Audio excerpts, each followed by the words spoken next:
3 kali selingkuhi istri dan kecanduan judi, pria ini menjadi gila dan disiksa teman sendiri. Sejak lulus kuliah, aku memutuskan untuk membangun sebuah wedding organizer bersama dengan 2 temanku. 3 tahun aku menjalani 2 profesi sekaligus, sebagai WO dan pegawai di sebuah perusahaan swasta. Pasang surut kami jalani hingga aku hampir ditipu oleh salah satu klien. Beruntung itu tidak terjadi karena uang yang dikeluarkan sudah ratusan juta. Akan tetapi dari kejadian itu aku bertemu dengan seorang laki-laki yang dengan sigap membantu aku saat berada di sebuah hotel berbintang. Klienku lari karena kekasihnya membatalkan pernikahan begitu saja saat ia sudah siap menjadi pengantin. Lelaki ini adalah seorang pegawai hotel, saat itu ia membantuku menghentikan pengantin yang sudah lari di lobi. Ternyata keluarganya juga mendukung aksinya itu dan sudah menunggu di mobil. Lelaki itu menghentikan pengantin dan segera memanggil satpam. Aku yang panik menemukan kamar hotel kosong langsung berlari ke lobi hotel. Di sana pengantin itu sudah ditahan oleh 2 satpam dan berjanji akan membayar. Tetapi lelaki tadi menyarankan untuk dibawa ke kantor polisi. Akhirnya keluarga pengantin itu datang dan melunasi semuanya sehingga tidak ada insiden yang perlu terbawa hingga ke ranah hukum. Aku berterima kasih kepada lelaki tadi karena memiliki insting yang cukup kuat tentang hal itu. Seiring berjalannya waktu, banyak klien yang meminta untuk menikah di sebuah hotel dan beberapa kali tempat itu terpilih oleh mereka. Karena terlalu sering aku datang ke hotel itu, aku cukup kenal dan akrab dengan karyawan di sana, terutama lelaki yang pernah menolongku. Kami banyak bercerita, selagi menunggu dekorasi pernikahan dibuat, bahkan ia pernah menungguku hingga larut meski jam kerjanya sudah selesai.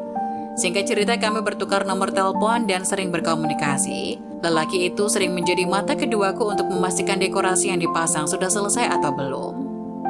Setelah sering berkomunikasi, 2 tahun mengenal kami memutuskan untuk menjalin asmara. Aku cukup nyaman saat membicarakan banyak hal dengannya. Menurutku perbincangan kami satu frekuensi meski berbeda profesi.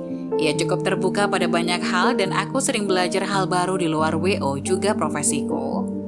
Pasang surut hubungan pastilah kami jalani, tetapi dengan ikhlas kami menerima semua kekurangan pasangan masing-masing. 2 tahun berpacaran, kami memutuskan untuk menikah. Selain usiaku yang sudah sangat matang, kami juga tidak ingin terlalu lama pacaran. Kedua orang tua kami setuju, kemudian melangsungkan pernikahan di hotel tempat ia bekerja. Ia mendapatkan potongan setengah harga untuk menyewa ballroom, dan untuk WO aku menggunakan milikku sendiri. Sehingga biaya pernikahan kami bisa sangat ditekan meski terlihat mewah. Setelah menikah, kami memutuskan untuk tinggal di sebuah rumah yang sudah dibeli oleh orang tuaku. Beberapa bulan setelahnya ia ingin bekerja di kapal pesiar. Keinginan itu akhirnya sampai di telinga kedua orang tuaku. Mereka bersedia membayarkan semua keperluan suamiku untuk bekerja di sana. Selagi ia menjalankan tes dan menyiapkan berbagai macam hal, aku merasa tidak enak badan, kemudian ibuku menyuruhku untuk dites kehamilan. Hasilnya positif, kami berdua bahagia sekaligus sedih karena selama kehamilan bahkan hingga anak ini lahir, ia tidak ada di sampingku. Kedua orang tuaku meyakinkan kalau ini semua demi kebaikan anak kami. Tak lama dari berita bahagia itu, suamiku diizinkan berangkat untuk bekerja di kapal pesiar dengan berat hati aku melepaskannya. 3 tahun ia tak pulang, anak kami sudah mulai besar dan mengerti banyak hal. Kepulangannya mendadak saat itu membuatku girang sekali. Aku tidak menyangka ia akan kembali tanpa memberi kabar. Kepulangannya membawa kabar gembira karena ia tidak ingin di kapal pesiar lagi dan memilih untuk bekerja di sebuah restoran. 2 bulan setelah ia kembali, ia mendapat panggilan kerja di sebuah restoran Jepang dan ternyata ia dipercaya untuk memegang jabatan sebagai manajer di sana. Dari sanalah semua awal perselingkuhan itu, karena ia merasa sudah mampu memegang jabatan tinggi dan otomatis penghasilannya pun besar, ia mulai ada main dengan bawahannya. Selama ia berselingkuh, aku menepi semua rasa curiga. Aku berusaha percaya seutuhnya kepada suamiku. Sampai suatu malam aku menemukan sebuah struk belanja hingga jutaan rupiah. Struk itu berisi tas wanita, tapi tidak pernah membelikanku yang semacam itu. Kecurigaanku mulai menajam. Aku bertanya pada suamiku keesokan harinya dan dia menjawab kalau itu milik klien restoran. Klien itu meminta disiapkan hadiah untuk kekasihnya karena mereka sedang merayakan hari jadi. Setengah percaya aku padanya. Memang sih, di restoran seringkali ada pengunjung yang meminta disiapkan banyak hal untuk memberi kejutan pada seseorang. Aku menelan bulat-bulat semua kecurigaanku dan berusaha kembali percaya padanya. 2 bulan dari kejadian itu, teman sekolahku keterima di restoran tempat suamiku bekerja. Saat itu, ia sering bertemu dengan suamiku saat berada di dapur. Beberapa bulan di sana, ia mengatakan kepadaku kalau suamiku ada main dengan karyawan di sana karena sering menghampiri satu wanita yang sama. Aku merasa bersalah waktu menemukan struk belanja itu, kemudian aku berpikir, mungkin itu hanya sekedar urusan pekerjaan.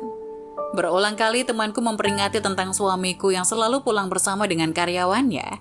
Cewek yang dia datangi itu selalu sama dan kelihatan sangat mesra sekali. Hati-hati loh, coba dicari tahu. Gimana suami lo sama tuh cewek? Sarannya kepadaku. Selama 2 tahun, temanku selalu mengatakan hal yang sama. Dan aku tetap berusaha untuk percaya padanya. Tidak mungkin ia mengkhianatiku. Ia pasti ingat perjuangan keluargaku, memberinya pendidikan hingga ia bekerja di kapal pesiar dulu, pikirku. Namun setelah ucapan temanku selama ini benar adanya, hari itu aku menemukan struk kartu kredit dari sebuah hotel berbintang. Pantas saja ia sering tidak pulang dengan beragam alasan.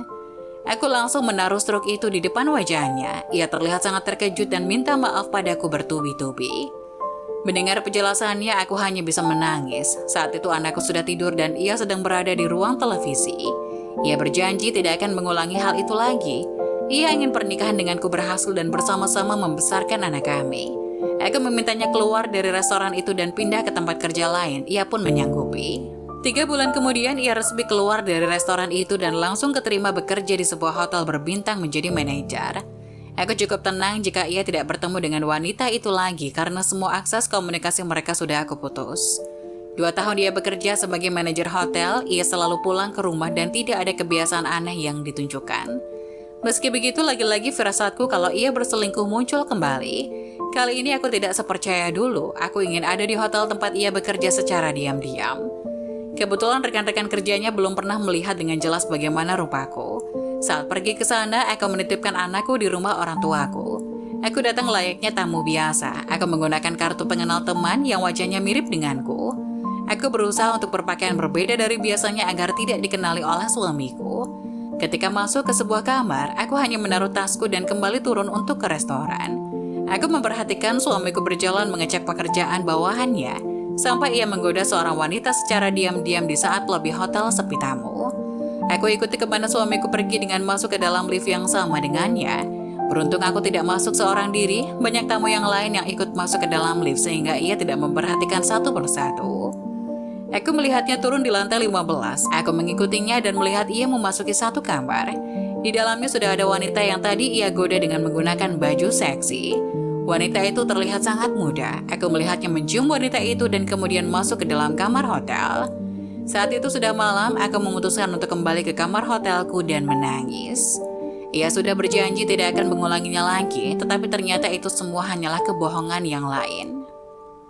Akhirnya aku menelpon resepsionis dan meminta untuk bertemu dengan manajer yang tidak lain adalah suamiku.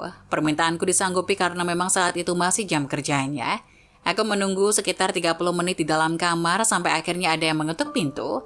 Aku mengeceknya dari lubang kecil. Benar, itu dia. Sebelum membuka pintu, aku sudah menyiapkan mental akan bersikap seperti apa. Aku membukanya sambil menyembunyikan wajahku di balik pintu dan ketika ia sudah masuk ke dalam kamarku, dengan prosedur yang ditetapkan, aku pun berbalik. Betapa terkejut dan kikuknya ia saat melihat aku sudah berdiri di hadapannya. "Sejak kapan kamu di sini? Kok kamu tidak memberitahu aku?" katanya sambil berusaha memelukku. Aku tepis tangannya, bagaimana rasanya daun muda itu? Enak, tanyaku. Ia terlihat sangat kikuk dan bingung menjawab pertanyaanku. Saat itu, tidak hanya ia yang aku minta datang ke kamarku, tapi juga wanita yang ku tahu namanya dari seseorang karyawan hotel. Tak lama ia pun mengetuk pintu dan aku membukanya. Betapa terkejutnya mereka dimasukkan ke dalam ruangan yang sama. Terlihat sama sekali wanita itu sangat malu. Aku minta suamiku untuk duduk sedangkan aku bicara dengan wanita itu. Dari sana aku tahu kalau umurnya baru menginjak 18 tahun dan sudah menikah secara siri oleh suamiku. Mereka punya satu anak laki-laki yang sekarang tinggal bersamanya. Mendengar semua informasi itu membuat dadaku sesak. Ingin sekali aku tampar wajah wanita itu, tapi aku tahu yang sebenarnya jahat adalah suamiku. Ia bilang pada wanita itu kalau hubungan kami sudah tidak baik dan aku tidak bisa memiliki anak.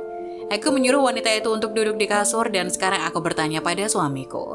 Apa alasan kamu mengatakan semua itu padanya? Kalau ingin bercerai, kenapa tidak bilang saja dari perselingkuhanmu yang pertama? Tanyaku. Wanita itu terkejut karena tahu kalau suamiku sudah pernah berselingkuh sebelumnya. Ia bukan orang pertama yang menjadi selingkuhannya, tapi ia menjadi wanita paling dirugikan karena sampai memiliki anak. Saat itu istri mudanya yang mengamuk dan meminta cerai dari suamiku. Aku pun memberikan pilihan yang sama. Ia sangat kesal dan marah padaku, tapi ia tidak bisa melampiaskannya. Akhirnya ia menceraikan istri mudanya di hadapanku dan tidak mau berpisah denganku. Setelah diceraikan, istri muda itu pamit keluar dari kamarku. Aku mempersilahkannya, sedangkan suamiku kembali meminta maaf sampai bertekuk lutut. Aku kemudian berdiri dan mengambil ponselku, menghubungi orang tua dan mertuaku. Kali ini mertuaku yang histeris karena orang tuaku sudah menyangka ia akan mengulanginya kembali. Setelah menghubungi mereka, aku mengambil tasku dan pergi keluar. Aku segera check out dari hotel itu dan kembali ke rumah orang tuaku, menidurkan anakku dan membahas masalah ini dengan mereka. Suamiku datang ke rumah orang tuaku dengan sangat kacau. Rupanya wanita yang menjadi mantan istri mudanya tadi melaporkannya ke perusahaan. Entah apa hubungannya dengan hubungan mereka, belakangan aku tahu kalau karyawan yang menggunakan kamar hotel tanpa seizin perusahaan itu dilarang, dan wanita itu mengakui kesalahannya dengan membawa suamiku. Akhirnya hari itu mereka berdua dikeluarkan dari hotel tersebut. Ia minta maaf padaku dan kedua orang tuaku, tapi permintaan maafnya ditinggalkan begitu saja oleh mereka. Sedangkan aku masih terduduk dan memandangnya dengan sangat marah. Aku mendorongnya keluar dari rumah kedua orang tuaku dan kemudian mengunci pintu. Ia tidak berani mengetuk pintu terlalu kencang karena aku sudah mengancam akan membawanya ke jalur hukum. Singkatnya, setelah malam itu aku memutuskan untuk memaafkan karena anakku selalu menangis minta bertemu dengan ayahnya.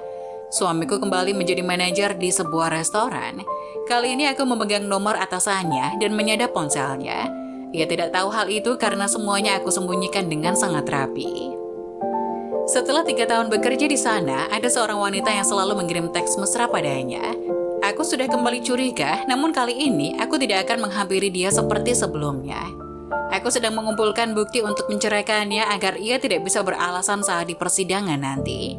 Dugaanku benar, ia kembali berselingkuh dengan sesama manajer.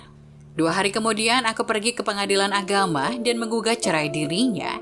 Ia sama sekali tidak menyangka kalau aku menceraikannya hingga ada suatu panggilan sidang datang ke rumah kami.